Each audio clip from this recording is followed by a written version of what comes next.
But where would he be when he's released on earth?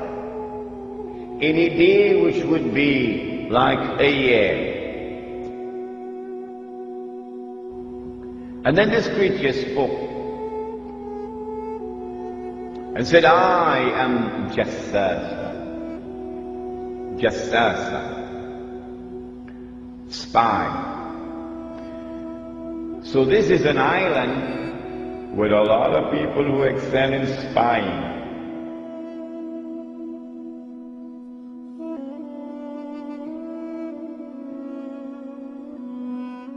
The 11th century Europe was ruled by the Church, which held a firm grip on the hearts and minds of the people. This power enabled Pope Urban II to wage war on the Muslim Caliphate and crusade in what he called a War of the Cross, to recapture the land of Jerusalem. It had been under Muslim rule since the year 637, but in 1099 this rule was brought to a bloody and sudden end. In the name of the cross, women were raped and murdered. Children were put to the sword, and it is said that blood ran in the streets knee-high to the horses. Out of this land of bloodshed and terror, a group of men arose. Men that would stop at nothing to get what they wanted, no matter what the cost. 20 years after Jerusalem was taken, the Dome of the Rock was seized by a group of warrior monks calling themselves the Knights of the Temple of Solomon, or more simply, the Knights Templars.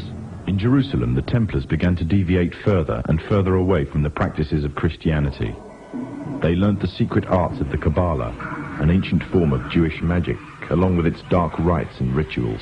The Jews had learnt the arts from the pagans of ancient Egypt during the times of enslavement to the Pharaoh, and developed them into Babylon at the time of Nebuchadnezzar. In 1307, King Philippe of France arrested them for charges of denial of Christ, homosexuality, and idol worship, as well as magic. In 1314, Pope Clement V declared all Templars as heretics to Christianity, ordering all their properties to be seized.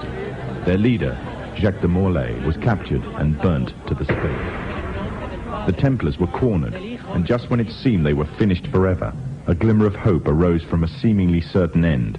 They were to find a safe haven as well as an ally. But not in France. In fact, in a country in a desperate struggle for independence against the English. The country of Scotland. For some, Scotland's hope of independence had died with the death of William Wallace. However, to the King of Scotland, Robert the Bruce, the arrival of the Templars gave him a new secret weapon.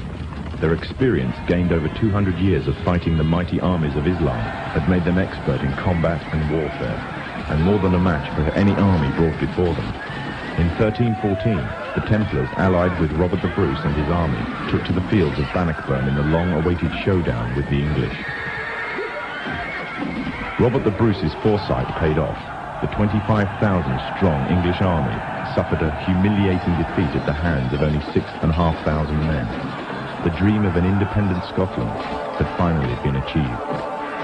The Templars had brought themselves back from the brink of destruction, and never again would they allow themselves to be destroyed. This time, they would control the country by controlling its kings, and in order to preserve their secret order, the Templars would have to die, or more precisely, the name would have to die. The Templars, who had escaped Europe, were finally laid to rest in Roslin Chapel, Scotland, which stands to this day as sign of their presence in Britain. Their descendants became the true power of Scotland. In 1603, the death of Queen Elizabeth I left England without an heir to the throne. By virtue of descent, King James V of Scotland became King of England. In doing so, Scotland and England joined to form a new kingdom, and the power that the Templars held over Scotland spread to give them a firm grip on the whole of Great Britain. For over 100 years, the Templars concealed their activities, fading into the background until they were little known and little remembered. However, they did not cease to keep a firm grip on Britain. All the time they were planning, regrouping, and infiltrating positions of power in all corners of the kingdom. In 1717, the Templars made their reappearance in Europe.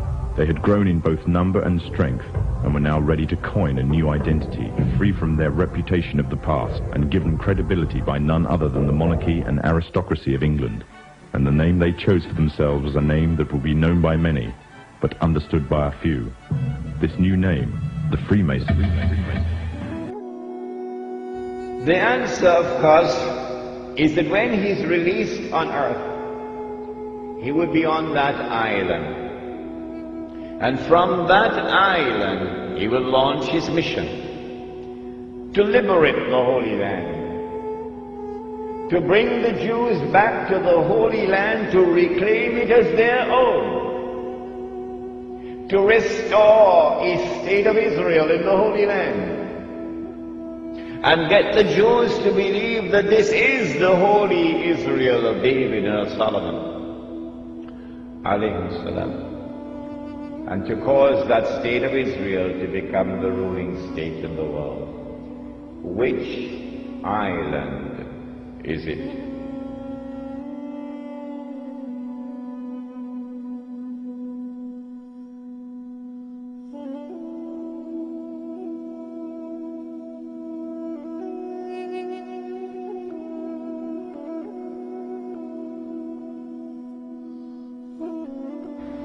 An amazing thing has happened.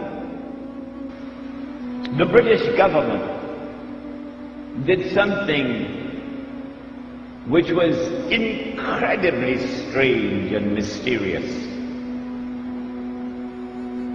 A Britain which is now the prince of the secular world. The secular world takes religion out of politics. And Britain is the prince of the secular world. Britain issues a declaration known as the Balfour Declaration in November 1917 that it is the intention of His Majesty's government to work for the establishment of a Jewish national home in the Holy Land. Did you hear that? The only thing stranger than that ever occurred in history was the day that the cow jumped over the moon. Why would a secular state, which leads the world of secular states, declare its intention to work for the establishment of a Jewish national home, meaning a Jewish state, in the Holy Land? 2 months later, this was October 1917, in December 1917, it is a British army led by General Allenby which defeats the Ottoman Islamic army and liberates the Holy Land. And when Allenby entered into Jerusalem, the British general declared, "Today the Crusades are over." Oh, but the Crusades were supposed to have been Christian wars. And you are now a secular state. You're not a Christian state, you're a secular state. How come a secular Britain is continuing a crusade started by the Pope 1,000 years before? That's strange. That is incredibly strange.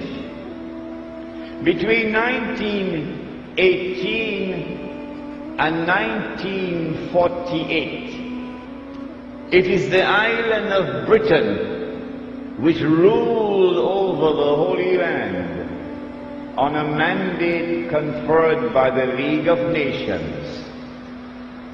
And during that period of time, with tremendous deception, while pretending to keep the Jews out, Britain opened the doors for the Jews of Europe to enter into the Holy Land. and to reclaim it as their own.